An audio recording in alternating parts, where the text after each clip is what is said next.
Hey y'all. Today I'm going to be going over the Vault of Glass weapons, and can I just say this? I am so excited to play Vogue. Some of these weapon rolls are like making me itch, like I want to get back in the game, all right? So let's go ahead and start off with Fatebringer. So previously I made a video, and actually it's my biggest video on this channel, and I'm still relatively new, but I made a video comparing Midnight Coup and Fatebringer, and I came to the conclusion that Midnight Coup was just flat out the better hand cannon, right? Like the best roll on Fatebringer is also on Midnight Coup, and you can enhance the perks, and the best roll on Midnight Coup is better than the best roll on Fatebringer. Now, well, things have changed. Now, with Fatebringer, you can roll explosive payload in one for all, just like Midnight Coup. So they are equal. It comes down to origin traits, right? In the origin trait on this weapon, I don't know if it's as useful as Midnight Coup's, but you get super energy out of it. And after popping your super, you're going to get a very big magazine. I think this puts it on equal footing. Now, let's talk about the stuff that makes it different, though, okay? So, what makes it different? Well, on Midnight Coup, kinetic tremors cannot roll on the same side as explosive payload. On this one, you can roll it here. So you can use kinetic tremors plus one for all on a hand cannon, which is going to give you a ton of free damage in endgame content. All right. You can also do like a frenzy roll with kinetic. And for grandmasters, you could probably do like a precision kinetic tremors. Overall, I think this puts it maybe like on par with Midnight Coup now. All right, on par. I'm gonna do some testing. I'm gonna see what I think of it. I'll probably do a rematch video if people are actually interested in that. But let's move on to the other perks on here. Elemental Honing. This is something that I don't think is going to be amazing. I'm not too excited about this perk. It seems like a perk that requires a little bit too much effort to equate to the damage bonus of One for All, if it even does that. You can also get Magnificent Howl on Fatebringer, which I think is kind of cool. And you can still do the classic like Explosive Payload Firefly roll. Awesome, right? There's some other combos too, like Opening Shot, pair that with Eye of the Storm, which we were not able to do last time. You can do Explosive Payload, Eye of the Storm, just like we could last time. Sorry, I just had a cough. But also, there's Precision Instrument with Opening Shot and Keep Away. So I think this is just a very solid PvP hand cannon as well as PvE.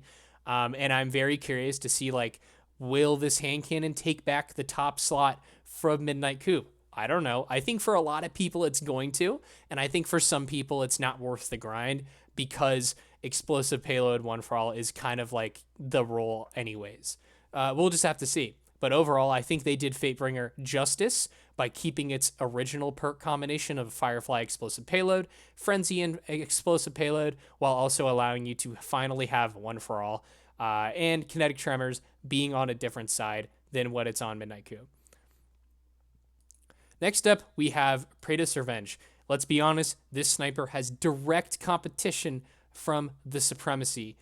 Will it beat the Supremacy? I think it might actually have a shot now, and here's why. So Supremacy, its best roll by far is Rewind with, Rewind with Kinetic Tremors, right?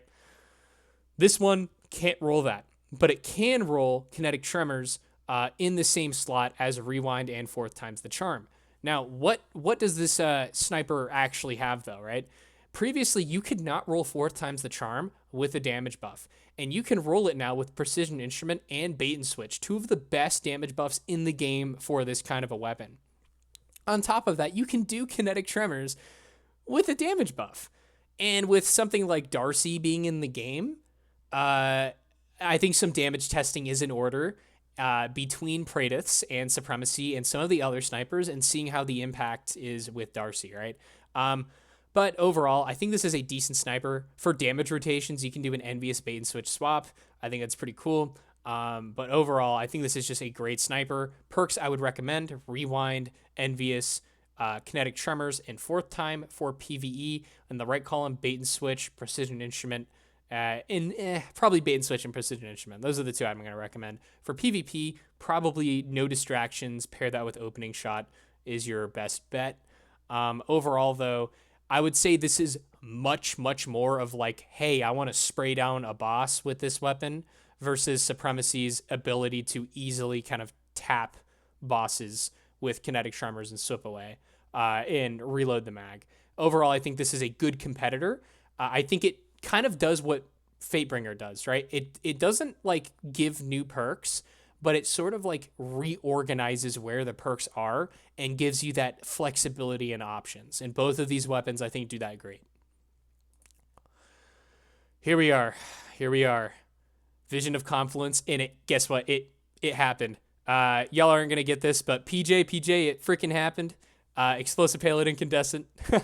I know you were just talking about this, so if you're watching this video, it happened. I know that's what you wanted. That's what I wanted, and it's here. Kind of sad you can't do heal clip incandescent, but I don't care that much because I know I would be doing explosive payload incandescent anyways. Scout rifles just got a buff. I think explosive payload is super big on a scout anyways, and just having some AoE option is always good. You can also do Firefly incandescent just like Nullify from the Salvation's Edge. You can also do things like Frenzy incandescent. Overall, though, in this left column for PvE, I see little reason to do anything other than incandescent. Maybe heal clip, but if you're going to do heal clip, I think there's better weapons for that. So probably incandescent, just so you can have some good AoE. In the right column, I'm leaning towards explosive payload, frenzy, desperate measures, and firefly. More towards explosive payload and firefly to pair with incandescent.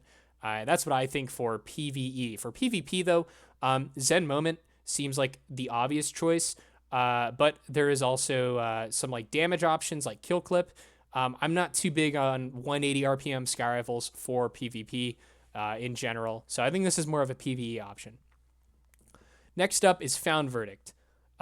This thing was great in PvP and pretty much was only used for 1-2 punch in PvE. Let's see what this thing has done to kind of reorganize things. And I gotta say, I'm not really too excited about it for PvE. For PvP, I think this is gonna be great. We have Slide Shot, which is kind of like a dead giveaway, what you should be using, but you also have Threat Detector, right? Opening Shot is great. Looks like the role hasn't actually changed, guys. The Slide Shot, Opening Shot to me is kind of a dead giveaway. You can craft it now, though, so have fun with that. Basically, for PvE, though, probably Rewind, Trench Barrel, Slide Shot, 1-2 punch. I'm not really going for Volt Shot or Rolling Storm on this thing. I don't think it works well with either of those perks. I mean, I guess maybe Volt Shot it could work with, but I really don't see the benefit of this. This is very much a PvP option. So if you just want a craftable enhanced version of your last one, go for it. I think the God roll has kind of remained the same. The last thing is Hezen's Vengeance. They did it, boys. They did it. Envious Arsenal, bait and switch on a crafted rocket launcher. This thing is going to cook, and why do I think this is awesome? Look at the origin trait.